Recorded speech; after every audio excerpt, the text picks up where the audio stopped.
Continue. Chopra तालुक्यामध्ये माननीय जिल्हाधिकारी जळगाव व माननीय उपजिल्हाधिकारी अंमळनेर यांच्या मार्गदर्शनाखाली अवैध गहू खरेदी उत्खनन व वाहतूक शोध मोहिमेअंतर्गत 24 तास पथके तैनात करण्यात आले असून या आर्थिक वर्षामध्ये एकूण 33 वाहने अवैध गहू खरेदी वाहतूक करताना पकडण्यात आलेली आहे. यापैकी आज अखेर 15 वाहनांनी सुमारे 24 लक्ष दंड भरणा केलेला आहे आणि उर्वरित 17 लक्ष दंड हा प्रलंबित आहे.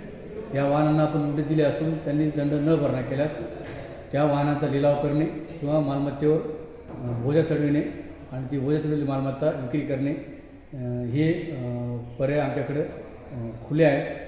आपल्या माध्यमातून मी आपणास कळवू इच्छितो की या तालुक्यामध्ये मागे 3 वर्षामध्ये सरासरी 35 ते 40 वाहनं आपण दरवर्षी पकडतो.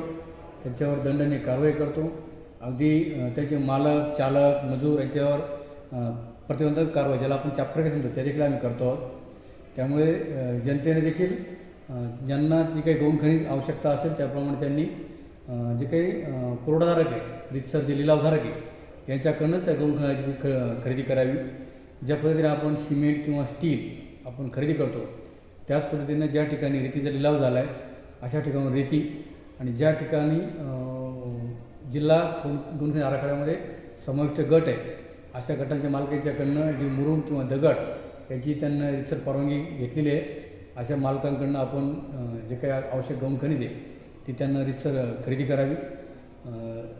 अवैध गहू खनिज उत्खनन करणे वाहतूक करणे जितका अपराध आहे त्याच पद्धतीनं अवैध मार्गाने जे काही प्राप्त होणारं गहू खनिज आपल्या ताब्यात ठेवणे त्याचा वापर करणे हा देखील अपराध आहे.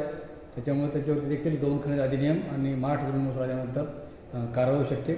भविष्यामध्ये आम्ही मार्चपर्यंत ज्या ठिकाणी विविध बांधकाम परवानगी आहेत विविध शासकीय काम आहे याची देखील आपण तपासणी करणार आहोत आणि त्या ठिकाणी जे काही अवैध वापर झालेला आहे त्याबद्दल आम्ही शास्ती करणार आहोत. ओके.